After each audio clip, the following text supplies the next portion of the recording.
শুধুমাত্র একটা সরকারের অপদার্থতা, চাকরি চুরি আর চাল চুরির জন্য হবু শিক্ষিকারা খুঁড়ে করে নিজের চুলটাকে নামিয়ে দিতে বাধ্য হলো। মোদি কখনো বলতে পারে জনসমক্ষে ভুল বলেছি, ভুলে গেছি? আচ্ছা, এটা মমতা ব্যানার্জি হলে কোনোদিন বলতে পারতো ভুলে গেছি? দেখুন, রবিবার 7ই জানুয়ারির যে ব্রিগেড সমাবেশ দেখা গিয়েছে, সেই ব্রিগেড সমাবেশকে কেন্দ্র করে কি উঠে এলো, আমরা সেই বিষয়গুলিকে 6টি পয়েন্টে ভাগ করেছি। আমরা একে একে সেই আলোচনায় আসব। দেখুন, 50 দিন ধরে পায়ে হাঁটার পরে 2200 কিলোমিটার পথ অতিক্রম করার পরে ডিওয়াইএফআই সিপিএম এর যুব সংগঠনের ইনসাফ যাত্রা শেষ হয়েছিল যাদবপুর, এবং সেই ইনসাফ যাত্রার এক্সটেন্ডেড পার্ট হিসেবে ডিওয়াইএফআই এর ডাকে 7ই জানুয়ারি যৌবনের ডাকে জনগণের ব্রিগেড অনুষ্ঠিত হয়েছে। আমরা সেই চিত্র দেখেছি। এবার এটা মাথায় রাখতে হবে, শেষ সিপিএম এর কোন গণসংগঠনের ডাকে ব্রিগেড সমাবেশ হয়েছিল 2008 সালের 20 ডিসেম্বর। তারপরে কেটে গিয়েছে প্রায় 15 বছরের বেশি সময়। তারপরে আবার কোন গণসংগঠনের ডাকে ব্রিগেড হলো, এবং সব থেকে গুরুত্বপূর্ণ বিষয় হলো সিপিআইএম তথা বামফ্রন্ট ক্ষমতা থেকে চলে যাওয়ার পরে প্রথম কোন গণসংগঠনের ডাকে ব্রিগেড সমাবেশ অনুষ্ঠিত হচ্ছে। এবার এই থেকে 6টা পয়েন্ট আমরা বেছেছি যে এই ব্রিগেড সমাবেশ থেকে কি উঠে আসে। প্রথম পয়েন্ট হলো, ব্রিগেডকে ঘিরে যে উন্মাদনা তৈরি হয়েছে তা একেবারে প্রশ্নাতীত। ব্যাপক অংশের উন্মাদনা তৈরি হয়েছে। আমরা দেখেছি যে যৌবন অর্থাৎ যুব সমাজ, তরুণ প্রজন্মের অংশগ্রহণ এবারের ব্রিগেড সমাবেশে ছিল চোখে পড়ার মতো। বলা ভালো, তাদের সংখ্যাই বেশি ছিল। তার কারণ আয়োজক তো যুব সংগঠন, এবং তাদের আয়োজনেই ব্রিগেড উপচে গিয়েছে। এই ব্রিগেডের সমাবেশকে কেন্দ্র করেই আমরা কোথাও দেখেছি যে কেউ তার ঠাকুরদার সঙ্গে এসেছেন, অর্থাৎ কোথাও যেন এই ব্রিগেড একটা পারিবারিক বৃত্তকে সম্পূর্ণ করেছে, 3 প্রজন্মকে মিলিয়ে দিয়েছে। আবার কোথাও গিয়ে কেউ কেউ কোন ছাত্র শিক্ষক একসঙ্গে এসেছেন, অর্থাৎ গুরু শিক্ষকের সম্পর্ক। আবার কেউ কেউ তার প্রেয়সীর হাত ধরে এসেছেন, সেই যে টুম্পা তোকে নিয়ে ব্রিগেড যাব, সে তার কমরেডের হাত ধরে এসেছেন। এই ব্রিগেডকে কেন্দ্র করে একাধিক মানুষের কাছে কিন্তু এক এক রকমের বার্তা তৈরি হয়েছে। আমরা এটাও দেখেছি যে ব্রিগেডের ইম্প্যাক্ট সেটা আগের থেকেই এতটা ছিল, যার ফলে বাম নেতৃত্ব বা ডিওয়াইএফআই নেতৃত্ব যতজন মানুষ আসবেন বলে আশা করেছিলেন আগের থেকে, তাদের ক্যাম্প তৈরি করেছিলেন যে এতজন মানুষ আসতে পারে, তার থেকে অনেক বেশি মানুষ এসেছেন। তার ফলে অনেকে গড়ের মাঠে ব্রিগেড প্যারেড গ্রাউন্ডে এই পৌষের ঠান্ডায় সারা রাত কাটিয়েছেন গাছের তলায়। তাদের এতটাই এই ব্রিগেড সমাবেশে আসার জেদ বা শক্তি তাদের মধ্যে ছিল। তাদেরকে যখন প্রশ্ন করা হয়েছে, তারা বলেছেন মাননীয় যে মীনাক্ষী মুখার্জি আসেন, ওনার বক্তব্য শোনার জন্য ভালো লাগে বলে ওই জন্য আমি আসছি। লাল ঝান্ডার টানে এসছি, আর শুনেছি মীনাক্ষী গোস্বামী খুব ভালো। ওনাকে তো দেখিনি কোনোদিন, টিভিতে দেখেছি, নিজের চোখে দেখিনি। তাই দেখার জন্য এসছি, ওনার বক্তব্য শোনার জন্য এসছি। অর্থাৎ ব্রিগেড সমাবেশকে কেন্দ্র করে কিন্তু উন্মাদনা ছিল চোখে পড়ানো।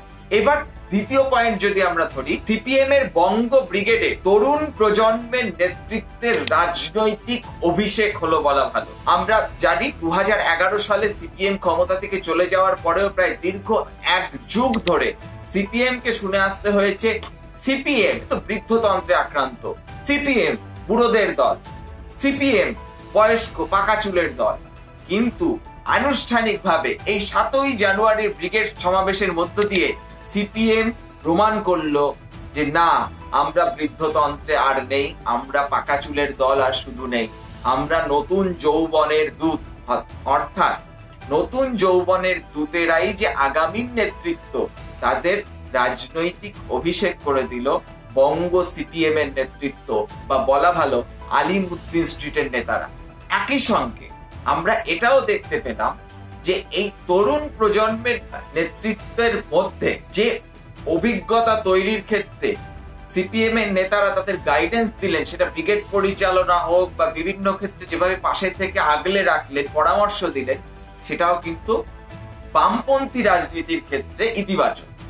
এবার তৃতীয় পয়েন্টে যদি আসি, নবীন প্রবীণ মেলবন্ধন। দেখুন, বর্তমানে যখন বিভিন্ন রাজনৈতিক দল নবীন প্রবীণ দ্বন্দ্বে কে ক্ষমতার কেন্দ্রে থাকবে, কে ক্ষমতার বাইরে থাকবে এই নিয়ে বিভাজিত, তখন আমরা যদি এই ব্রিগেডের বক্তা তালিকা দেখি, সেইখানে কিন্তু দেখা যাচ্ছে যে কি সুন্দরভাবে নবীন প্রবীণের মেলবন্ধন তৈরি করা হয়েছে, যেখানে 7-8 জন মূলত বক্তা, তাদের মধ্যে 2 জন হয়তো তথাকথিতভাবে প্রবীণ, একজন মোহাম্মদ সেলিম ডিওয়াইএফআই এর প্রাক্তন সর্বভারতীয় সাধারণ সম্পাদক এবং আরেকজন আভাস রায় চৌধুরী ডিওয়াইএফআই এর প্রাক্তন রাজ্য স্তরের নেতৃত্ব। এর বাইরে বাকিরা সবাই কিন্তু তরুণ প্রজন্মের প্রতিনিধি। এবং আরেকটা বিষয় লক্ষ্য করা গেল যে এই তরুণ প্রজন্ম তাদের প্রাক্তন বা পূর্বসূরীদের কিন্তু ভুলে যান। ডিওয়াইএফআই এর প্রথম রাজ্য সম্পাদক বা প্রতিষ্ঠাতা রাজ্য সম্পাদক, মাথায় রাখতে হবে ডিওয়াইএফআই তৈরির আগে এই সংগঠনটা শুধুমাত্র পশ্চিমবঙ্গের জন্য ছিল, তখন সেটার নাম ছিল ডিওয়াইএফ। তার প্রতিষ্ঠাতা রাজ্য সম্পাদক হলো রাজ্যের প্রাক্তন মুখ্যমন্ত্রী বুদ্ধদেব ভট্টাচার্য। আমরা দেখলাম প্রাক্তন মুখ্যমন্ত্রী বুদ্ধদেব ভট্টাচার্যের কাছে আশীর্বাদ নিতে গেলেন, তাকে আমন্ত্রণ করতে গেলেন ডিওয়াইএফআই এর বর্তমান রাজ্য নেতৃত্ব মীনাক্ষী মুখোপাধ্যায়, ধ্রুবজ্যোতি সাহারা। এবারের ব্রিগেড খুব ভালো হবে, এ কথাই তিনি বলেছেন। অর্থাৎ নবীন প্রবীণের মেলবন্ধনও কিন্তু খুব স্মুথ হয়েছে, খুব সুষ্ঠুভাবে দেখা গিয়েছে। সেখানে কিন্তু বিচ্যুতি তেমন ভাবে চোখে আসেনি। যদি বিচ্যুতি আসতো তাহলে সেটা নিশ্চয়ই আলোচনার দাবি রাখে। আমরা চতুর্থ পয়েন্টের দিকে যদি তাকাই, সেটা হলো কি তৃণমূল ও বিজেপি যে বাইনারি রাজনীতি, অর্থাৎ যে মেরু তৈরি করা বা মেরুকরণের রাজনীতি, তার বিরুদ্ধে সরব হয়েছেন মীনাক্ষী মুখোপাধ্যায়, মোহাম্মদ সেলিমরা।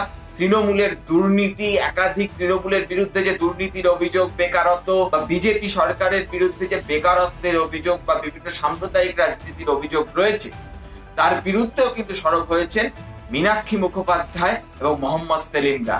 কি বললেন তারা, শুনে নেব। গোটা রাজ্যের যে মাঠে ওরা রাজনীতিকে নিয়ে বলেছিল খেলা হবে, সেই মাঠের দখল जिम्मेदारी से लेने के लिए आए हैं। तो যতদিন রাজ্যের মাটিতে, যতদিন দেশের মাটিতে, যতদিন দুনিয়ার মাটিতে অপশাসন, লুট, অত্যাচার, খেটে খাওয়া মেহনতি মানুষের টুটি টিপে ধরা সিস্টেম থাকবে, বামপন্থীরা রক্ত বীজে ঝাড় লড়ে যাবে, লড়ে যাবে।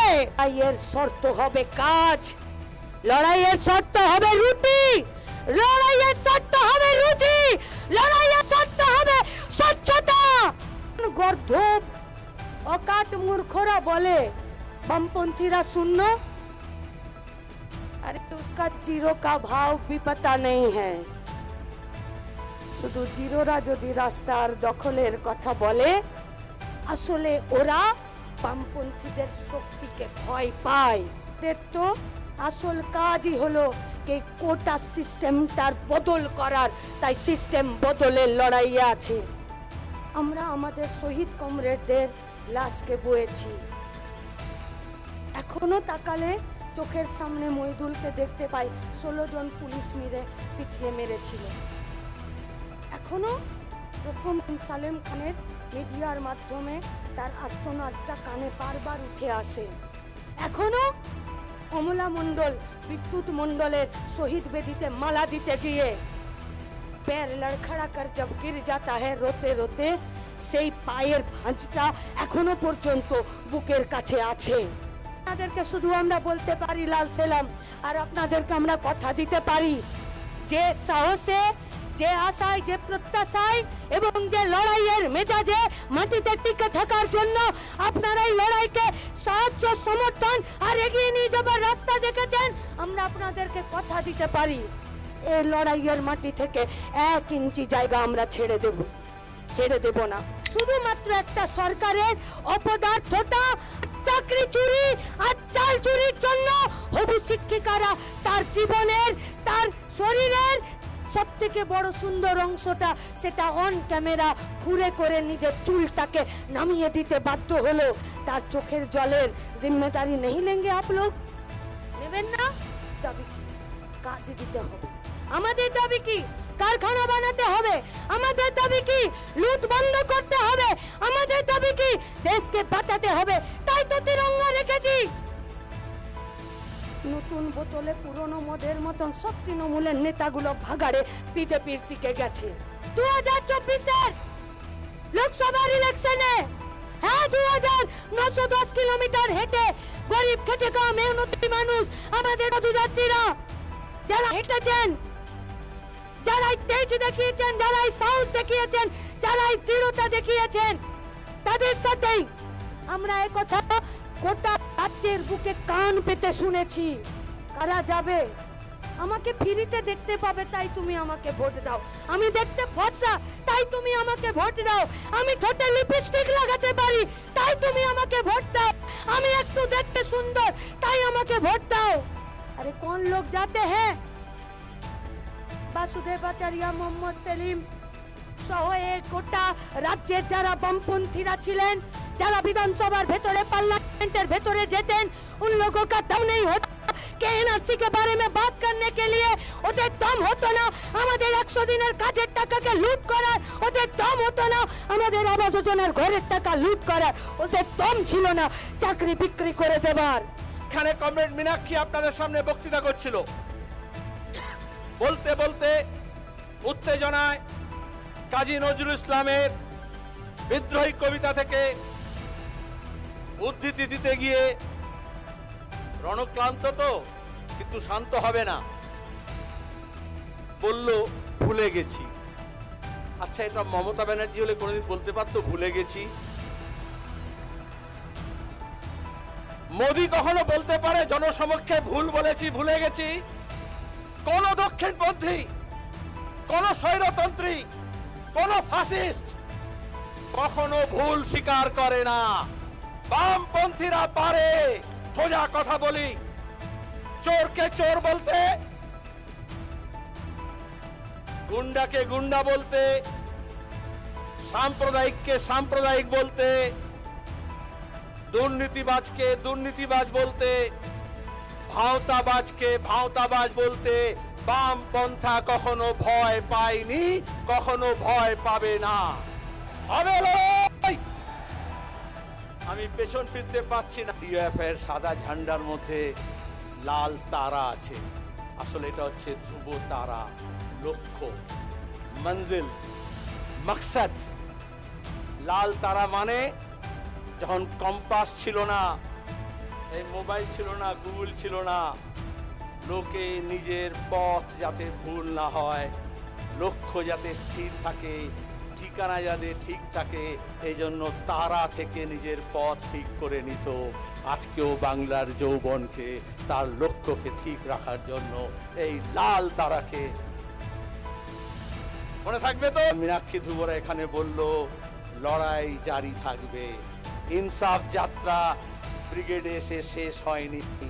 ব্রিগেড থেকে নতুন শপথ নিয়ে গ্রামে গঞ্জে পাড়ায় মহল্লায় বুথে অলিতে গলিতে আলপথ বেয়ে সাঁকো পেরিয়ে এই ইনসাফের লড়াই জারি থাকবে। অর্থাৎ তারা কিন্তু প্রমাণ করলেন যে হ্যাঁ, এখনো ব্রিগেডের মঞ্চে দাঁড়িয়ে অন্ন বস্ত্র বাসস্থান রুটি কাপড়া মকানের কথা বলা যায়। যেখানে এই ব্রিগেডে কয়েক সপ্তাহ আগে আমরা দেখেছি যে গীতা পাঠের আসর বসেছিল, সেখানেই কিন্তু খাদ্য বস্ত্র বাসস্থানের কথা বলা যায়। এবং এই 7ই জানুয়ারির ব্রিগেড কোনো ধর্মের রাজনীতির কথা বলেনি, কোনো জাতের রাজনীতির কথা বলেনি। এটা অবশ্যই ভারতবর্ষের বামপন্থী রাজনীতির যে এসেন্স সেটাকেই বজায় রেখেছে। পঞ্চম পয়েন্ট এবং সব থেকে গুরুত্বপূর্ণ পয়েন্ট, সেটা হলো এই ব্রিগেড প্রমাণ করে দিল, ইনসাফ যাত্রা তো প্রমাণ করেই দিয়েছে, কিন্তু এই ব্রিগেড কার্যত শিলমোহর দিয়ে দিল সিপিএম এর বঙ্গ ব্রিগেডের মুখ মীনাক্ষী মুখোপাধ্যায়। আমরা দেখেছি মীনাক্ষী মুখোপাধ্যায়কে কেন্দ্র করে জনমানসে যে তীব্র উন্মাদনা তৈরি হয়েছে এবং এই যে ব্রিগেডের দুকুল ছাপিয়ে গেল, তার অন্যতম কারণ হিসেবে আমরা মনে করি মীনাক্ষী মুখোপাধ্যায়ের বক্তব্য শুনতে আসার জন্য সাধারণ মানুষের যে স্পৃহা, সাধারণ মানুষের যে উন্মাদনা। এমন অনেক মানুষ আছেন যারা হয়তো চিরাচরিতভাবে বামেদের ব্রিগেডে আসেন না, যারা হয়তো চিরাচরিতভাবে বাম সমর্থকও নন, কিন্তু তারাও এই ব্রিগেডে হাজির হয়েছেন শুধু একটিবার মীনাক্ষী মুখোপাধ্যায় কি বার্তা দেন সেটা শোনার জন্য। এর বাইরে মীনাক্ষী মুখোপাধ্যায়কে কেন্দ্র করে কাট আউট, ফেস্টুন, প্রচার এবং কোথাও কোথাও তো লেখা হয়েছে মীনাক্ষীর ডাকে ব্রিগেডের সমাবেশে দলে দলে যোগ দিন। এবং সাধারণ মানুষকে যখন প্রশ্ন করা হয়েছে তারা বলেছেন লাল ঝান্ডার টানে এসছি। আর শুনেছি মীনাক্ষী গোস্বামী খুব ভালো, ওনাকে তো দেখিনি কোনোদিন, টিভিতে দেখেছি, নিজের চোখে দেখিনি, তাই দেখার জন্য এসছি, ওনার বক্তব্য শোনার জন্য এসছি। তো সার্বিকভাবে মীনাক্ষী মুখোপাধ্যায় যে সিপিএম এর আগামী দিনের মুখ, তা স্বীকৃত, প্রতিষ্ঠিত, চূড়ান্ত। এবং এটা মাথায় রাখতে হবে যে 2001 সালে এই সিপিএম এর যে চিরাচরিত ভাবে ছবি দিয়ে রাজনীতি না করা, ছবি দিয়ে পোস্টার না করা, এই যে চিন্তা, সেই চিন্তাটাকে ভেঙে দিয়েছিলেন 2001 সালে এন্টালি কেন্দ্রের সিপিআইএম প্রার্থী, বর্তমানে যিনি সিপিএম এর রাজ্য সম্পাদক মোহাম্মদ সেলিম, তিনি শুরুটা করেছিলেন, আর তিনি এখন রাজ্য সম্পাদক। ফলে সেই ক্ষেত্রে তার হাত ধরে তিনি কিন্তু কার্যত মীনাক্ষী মুখোপাধ্যায়কে মুখ হিসেবে প্রজেক্ট করলেন। তাই সিপিএম এর বর্তমান রাজ্য নেতৃত্বকেও আমরা কুর্নিশ জানাবো যে আগামীকে তারা এগিয়ে দিচ্ছেন সুস্পষ্টভাবে। এবং হয়তো অনেকে বলতে পারেন এটা তো বাম রাজনীতির সঙ্গে যায় না মুখ তৈরি করা, কিন্তু বর্তমান ভারতবর্ষ এবং পশ্চিমবঙ্গের রাজনীতির এটাই দাবি, আপনাকে মুখ তৈরি করতে হবে, নাহলে বারবার প্রশ্ন উঠবে আপনার মুখকে। ষষ্ঠ পয়েন্ট এবং সবচেয়ে গুরুত্বপূর্ণ পয়েন্ট, বিরোধীরা অনেকে বলেছেন, বিরোধী বিভিন্ন রাজনৈতিক দলের নেতারা বলেছেন যে ব্রিগেড ভরছে, কিন্তু এই ব্রিগেডে যারা আসছে তারা তো অন্য দলকে গিয়ে ভোট দেয়, বিজেপিকে ভোট দেয়, কেউ তো তৃণমূলকে ভোট দেয়। এই ব্রিগেডের ভিড়গুলো যায় কোথায় বলুন তো? আপনিও হয়তো ভাবছেন সত্যিই তো ব্রিগেডে এত লোক হলো, কিন্তু ভোটের সময় যায় কোথায়? দেখুন, আমাদের না একটু অঙ্ক করতে হবে। হ্যাঁ জানি ছোটবেলায় আমাদের পাটিগণিতের অঙ্ক অনেকের হয়তো ভালো লাগতো না, কিন্তু এই ক্ষেত্রে একটু অঙ্ক করতে হবে। তাহলে অঙ্কটা করে ফেলি, তাহলে এই অঙ্কটা বুঝে গেলে আপনারাও ভবিষ্যতে এই প্রশ্নটা করবেন না। আর বিরোধী রাজনৈতিক দলের নেতারা তাদের রাজনৈতিক অবস্থান থেকে প্রশ্নটা করছেন। কি সেই অঙ্কটা? ব্রিগেডে যদি 4 থেকে 5 লক্ষ লোক হয় তাহলে ব্রিগেড ছাপিয়ে যায়, ব্রিগেড প্লাবিত হয়ে যায়, জনপ্লাবন। এবার গত বিধানসভা নির্বাচনে যখন সিপিএম বিধানসভায় শূন্য হয়ে যাচ্ছে, তখনও সারা রাজ্যে সিপিএম এর ভোট ছিল 33 লক্ষ। এবার একটি রেজিমেন্টের দল, তার নির্দিষ্ট কমিটেড ভোটার বেস আছে, তার সদস্য সংখ্যা প্রায় 2.25 লক্ষ মতো, তারা তাদের সংগঠনের জোরে একটা কমিটেড ভিড় করতে পারবে না, এটা ভাবার মানে অন্য ভাবা হচ্ছে কেন? এটা ভাবা কি খুব শক্ত? তাই এই প্রশ্নটা করে নিজেদের বোকা বোকা মানে আর্গুমেন্ট গুলোকে জাহির করবেন না যে এই ভিড়ের লোকগুলোকে অন্য দলে ভোট দিচ্ছে, এই ভিড়টা যাচ্ছে কোথায়। এই ভিড় তো 5 লক্ষ লোক এসেছে। গত বিধানসভা নির্বাচনে যখন খুব খারাপ সময় ভাবে দিচ্ছিল তখন 33 লক্ষ ভোট পেয়েছে। তো সেই 33 লক্ষর মধ্যে 5 লক্ষ এসেছে। এইভাবে যদি বিষয়টাকে দেখা যায় তাতে ক্ষতি কি? এই ভিড় আর ভোটের মধ্যে একটু ওই চায়ের কাপ আর ঠোঁটের মধ্যে যে পার্থক্যটা থাকে, সেই রকম একটা পার্থক্য আছে, একটু ফারাক আছে, সেটা বুঝতে হবে। তবে শেষমেশ এই যে ব্রিগেড সমাবেশ শুধু তো নেতারা বক্তব্য রাখলেন সেটা নয়, এই যে বিভিন্ন মানুষের মিলন ক্ষেত্র, বিভিন্ন জেলার দিকে সমস্ত কর্মী সমর্থকরা আসলেন এবং সমস্ত কলকাতার মুখটা ব্রিগেডের মুখী হলো। সমস্ত কলকাতার রাস্তাগুলো যেন 7ই জানুয়ারি ব্রিগেড ডে এসে মিশে যাচ্ছে, এরকম একটা বিষয় তৈরি হলো। এটাই কিন্তু ব্রিগেডের এসেন্স, অন্তত পশ্চিমবঙ্গের রাজনীতি। এবং আরেকটা বিষয় খুব কাকতালীয়, সেটা হলো ব্রিগেডের ইতিহাসে যা হয়নি তা এবার হয়েছে। সেটা মেট্রোর কাজের জন্য সেনাবাহিনী সাধারণত ব্রিগেডের স্টেজ হয় ভিক্টোরিয়াকে পিছনে করে, অর্থাৎ ধর্মতলার দিকে মুখ করে, আর এবার স্টেজটা হয়েছে ঠিক উল্টো দিকে, ধর্মতলাকে পিছনে করে ভিক্টোরিয়ার দিকে মুখ করে। এবার কেউ কেউ এটা নিয়ে ভাবতে পারেন, যদিও কাকতালীয়, যে তাহলে কি এই উল্টো মঞ্চ থেকেই বামেদের খেলা শুরু হবে? খেলা কি তবে উল্টো রথে? এই উল্টো মঞ্চ থেকেই কি ঘুরে দাঁড়াবে বামেরা? উত্তর দেবে সময়। দেখতে থাকুন রূপক অর্থে। যদি এই কন্টেন্টটি ভালো লেগে থাকে, যদি এই ভিডিওটি ভালো লেগে থাকে, দয়া করে লাইক করে দেবেন। আর যদি মনে হয় ভালো লাগেনি, ডিসলাইক করতে দ্বিধাবোধ করবেন না। দেখা হচ্ছে অন্য কোনো এপিসোডে।